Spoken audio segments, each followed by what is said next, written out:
No niin, siellä rakennetaan maailman suurinta ja kauneinta, tai siis ainakin korkeinta Burj Khalifaa.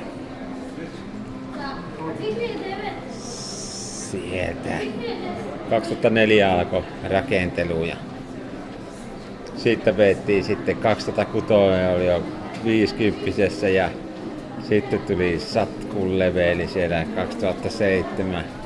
Sitten Lehman Brothersin kollapsi.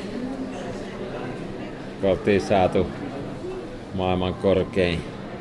Ja sitten iskettiin vielä pikku piikki sinne kehiin ja siellä on 2009 tammikuussa Spire Pipe kehiin.